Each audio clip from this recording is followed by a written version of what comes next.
सत श्री अकाल जी। इतिहास दीयां पैड़ां देख रहे तमाम दर्शकों का मैं हरमनप्रीत कौर स्वागत करदी हां।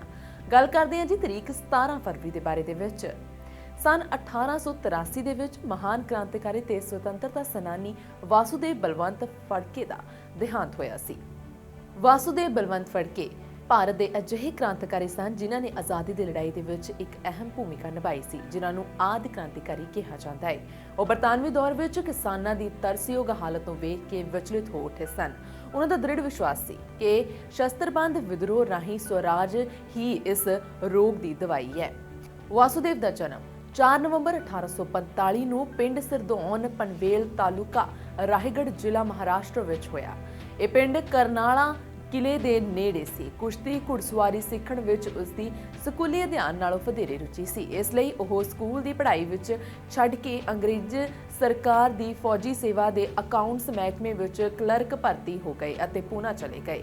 उत्थे लाहूजी राघोजी सालवे कुश्ती का अखाड़ा चलाते सन अते फड़के उन्हां दे शागिर्द बन गए।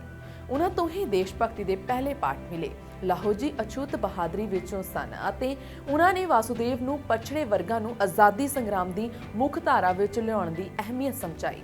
इस समय दौरान उन्हां ने महादेव गोविंद रानेडे दे भाषण सुने कि किवें देश अते अंग्रेज़ां दीयां नीतियां भारत की आर्थिक अते वित्ती हालत नूं प्रभावित कर रहीआं सन। 1875 विच जदों अंग्रेज़ां ने बड़ौदा के गायकवाड़ हाकम नूं गड्डी तो ला दिता तां फड़के ने अंग्रेज़ी हुकूमत के खिलाफ जोशीलियां तकरीरां कीतीआं। भारत माता की सेवा लई वासुदेव ने नौकरी छड्ड दित्ती अते अपनी फौज बनाउण लग गए।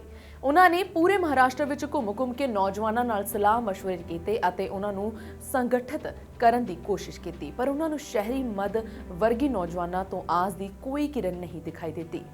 तद उन्हां ने बनवासी जातियां दे वल नज़र मारी। रोमोशी जनजाति दे तमाम भरोसेयोग सिद्धहस्त लोग इस लड़ाकू फौज में शामिल हो गए। उन्होंने आप भी हथियारों की सिखलाई ली। बाद विच कोली ते भील अते कुछ होर कबीलियां दे नौजवान भी फौज में भर्ती कर ले गए। 300 सैनिकों की फौज तैयार हो गई, लेकिन पैसे की कमी के कारण उन्होंने सरकार के भंडारां नूं लुट्टण दा फैसला किया। पहला छापा पूना जिले विच शिरूर तालुका विच धरमारी नामक एक पिंड विच किया गया सी। बरतानवी राज लई इकत्तर आमदनी टैक्स एक मकामी व्यापारी श्री बालचंद फौजमल संकल के घर विच रखा गया सी। उस घर उत्ते हमला किया अते अकाल नाल तरसत ग्रामीण लोकां नूं भुख तो बचाउण लई पैसा ले लिया। उन्होंने करीब 400 रुपए एकत्र कर ले, लेकिन उन्होंने एक डकैत का ठप्पा लग गया। अपने आप नूं बचाउण लई वासुदेव नूं पिंड तो पिंड भजना पिया अते अपने समर्थकां अते शुभ चिंतकां जो ज़्यादातर समाज के हेठले वर्गां विचों सन दा सहारा लेना पिया।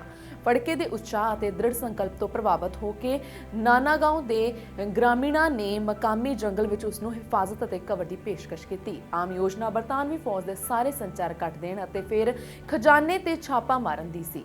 इस छापे का मुख्य उद्देश्य अकाल प्रभावित किसान समुदायां नूं भुख तो बचाउणा सी।